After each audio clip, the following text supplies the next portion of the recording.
Welcome to Olga times. నేడు రాజకీయ విలువలు పూర్తిగా పడిపోయాయి. పాతకాలంలో ఒక పార్టీలో ఉన్న వ్యక్తి మరొక పార్టీలోకి వెళ్ళకపోతుండే, కానీ ఇప్పుడు పార్టీలు మారినా మారలేదు అని నిస్సిగ్గుగా తిరుగుతున్నారు. నిత్యావసర ధరలు తగ్గడం లేదు, జీతాలు పెరగడం లేదు, అయినా ఇప్పుడు ప్రజలు ధర్నాలు చేయడం లేదు. 5 ఏళ్లకు ఒకసారి తమ కోపాన్ని చూపిస్తున్నారు.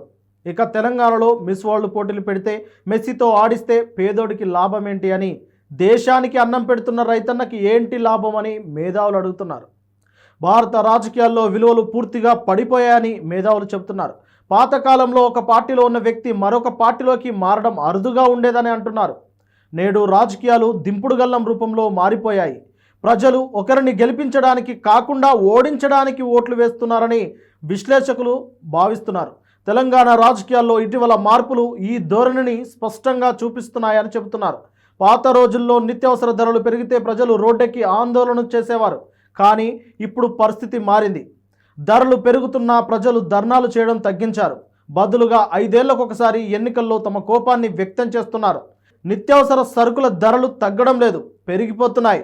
మిస్ వరల్డ్ పోటీలు పెట్టడం, మెస్సీతో ఆటలు ఆడించడం వంటివి పేదోడికి ఏమిటి లాభం, దేశానికి అన్నం పెట్టే రైతన్నకి ఏమిటి ప్రయోజనమని సామాన్య ప్రజలు సైతం అడుగుతున్నారు. ఈ అసంతృప్తి రాజకీయ మార్పులకు కారణమవుతుందని విశ్లేషకులు చెబుతున్నారు.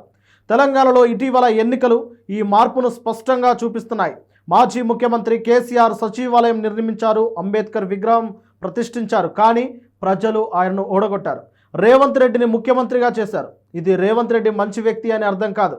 ప్రజల లక్ష్యం కేసీఆర్ను దింపడం మాత్రమే. ఈ ప్రక్రియలో రేవంత్ అధికారంలోకి వచ్చారు అని రాజకీయ విశ్లేషకులు చెబుతున్నారు. బీఆర్ఎస్ తర్వాత బీజేపీ బలంగా ఉంటే బీజేపీ వచ్చేది, కానీ కాంగ్రెస్ బలంగా ఉంది కాబట్టి రేవంత్ రెడ్డి అధికారంలోకి వచ్చారు. ఈ సందర్భంలో బీఆర్ఎస్ నేత కేటీఆర్ పదే పదే కాంగ్రెస్ పార్టీకి ప్రత్యామ్నాయం తెలంగాణలో బీఆర్ఎస్ అని చెబుతున్నారు. సామాన్యుడు బతకడం ఇప్పుడు చాలా కష్టమైపోయిందని విశ్లేషకులు అంటున్నారు. రాజకీయ భాష పూర్తిగా నాశనం అయిపోయిందని, హుందాతనం లేదు. ఊర్లలో సామాన్యులు ఏ విధంగా తిట్టుకుంటారో అలాగే రాజకీయ నాయకులు తిట్టుకుంటున్నారు. పార్లమెంటు, అసెంబ్లీలు ఒకప్పుడు విలువలకు చిహ్నాలుగా ఉండేవి. ఇప్పుడు ఎవరు ఎక్కువగా తిడితే వారే గొప్ప లీడర్గా మారిపోతున్నారు.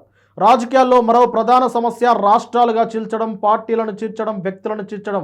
ఇవే ఇప్పుడు గొప్ప రాజకీయాలుగా మారిపోయాయి. రాజకీయ నాయకులు పూర్తిగా విలువలు కోల్పోయారు. తెలంగాణలో ఉదాహరణకు చెప్పుకోవాలంటే ఇప్పటికే 50,000 డబుల్ బెడ్రూమ్ ఇల్లు నిర్మించారు, కానీ ఇప్పటి వరకు పంచలేదు. కాంగ్రెస్ అధికారంలోకి వచ్చిన తర్వాత కూడా అర్హులకు ఇవ్వడం లేదు.